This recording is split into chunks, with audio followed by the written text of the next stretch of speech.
കഴിഞ്ഞ ഒരു മാസം എന്റെ വീട്ടിന്റെ പരിസരത്തായി ഏകദേശം 6 മരണങ്ങൾ ഒരേ വഴിയുടെ വശങ്ങളിലായി നടന്നു. ചില സ്ഥലങ്ങൾ അങ്ങനെയാണ്. അവിടെ മരണത്തിന്റെ നിഴൽ വീണാൽ പിന്നെ അത് ഒഴിയാൻ പ്രയാസമായിരിക്കും.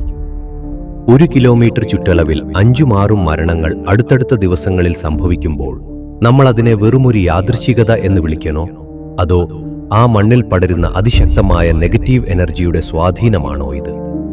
എന്താണ് ഈ ഊർജ തരംഗങ്ങൾക്ക് പിന്നിലെ രഹസ്യം? നമ്മുടെ ശരീരവും പ്രപഞ്ചവും ഊർജത്താൽ നിർമ്മിതമാണ്. ഒരു വ്യക്തി മരിക്കുമ്പോൾ അദ്ദേഹത്തിന്റെ ശരീരത്തിൽ നിന്ന് പുറന്തള്ളപ്പെടുന്ന ഊർജം ആ പരിസരത്ത് ഒരു പ്രകമ്പനം സൃഷ്ടിക്കുന്നുണ്ട്. ഒന്നിലധികം മരണങ്ങൾ ഒരേ പരിധിയിൽ സംഭവിക്കുമ്പോൾ അവിടെ ഒരു നെഗറ്റീവ് എനർജി ക്ലസ്റ്റർ രൂപപ്പെടുന്നു. ഈ ഊർജം ആ പ്രദേശത്തെ വായുവിലും മണ്ണിലും ഒരു ഭാരമായി അവശേഷിക്കുന്നു. ഇത് അവിടെ ജീവിക്കുന്നവരുടെ ചിന്തകളെയും ആരോഗ്യത്തെയും അദൃശ്യമായി ബാധിച്ചുകൊണ്ടിരിക്കും. മരണസമയത്തെ വേദനയും സങ്കടവും ഭയവും പുറത്തുവിടുന്നത് നെഗറ്റീവ് ഫ്രീക്വൻസികളാണ്. ദുർബലമായ മനസ്സിനെയോ ശരീരത്തിനെയോ ഉള്ളവരെ ഈ തരംഗങ്ങൾ വേഗത്തിൽ കീഴ്പ്പെടുത്തുന്നു.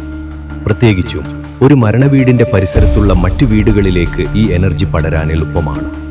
ചില സ്ഥലങ്ങളിൽ ഭൂമിക്ക് താഴെയുള്ള പ്രത്യേക ഊർജ പ്രവാഹങ്ങൾ, ജിയോപാത്തിക് സ്ട്രെസ്, ഇത്തരം നെഗറ്റീവ് അവസ്ഥകളെ ഇരട്ടിയാക്കുന്നു. ഇത് മരണത്തെ പോലും വശീകരിച്ചു കൊണ്ടുവരുന്ന ഒരു കാന്തിക വലയം പോലെ ആ പ്രദേശത്തെ മാറ്റിയേക്കാം. പുരാതന വിശ്വാസങ്ങൾ അനുസരിച്ച് ഇത്തരം സാഹചര്യങ്ങളിൽ ആ പ്രദേശത്തെ ഊർജം ശുദ്ധീകരിക്കപ്പെടേണ്ടത് അത്യാവശ്യമാണ്. ഈ അദൃശ്യ ശക്തികളെ നമുക്ക് കണ്ണുകൊണ്ട് കാണാൻ കഴിയില്ലെങ്കിലും അനുഭവപ്പെടുന്ന ഭീതിയും അസ്വസ്ഥതയും ആ ഊർജത്തിന്റെ സാന്നിധ്യമാണ് വിളിച്ചു പറയുന്നത്. ഇതൊരു മുന്നറിയിപ്പാണ്. നമ്മുടെ പരിസരത്തെ ഊർജം നമ്മളെ എങ്ങനെ ബാധിക്കുന്നു എന്നതിന്റെ തെളിവ്. അദൃശ്യമായ ഈ എനർജി തരംഗങ്ങളെക്കുറിച്ച് നിങ്ങൾക്ക് എന്ത് തോന്നുന്നു? നിങ്ങളുടെ നാട്ടിലും ഇത്തരം നിഗൂഢമായ അനുഭവങ്ങൾ ഉണ്ടായിട്ടുണ്ടോ? വരും ദിവസങ്ങളിൽ നമുക്ക് ഇതിന്റെ കൂടുതൽ ആഴങ്ങളിലേക്ക് പോകാം.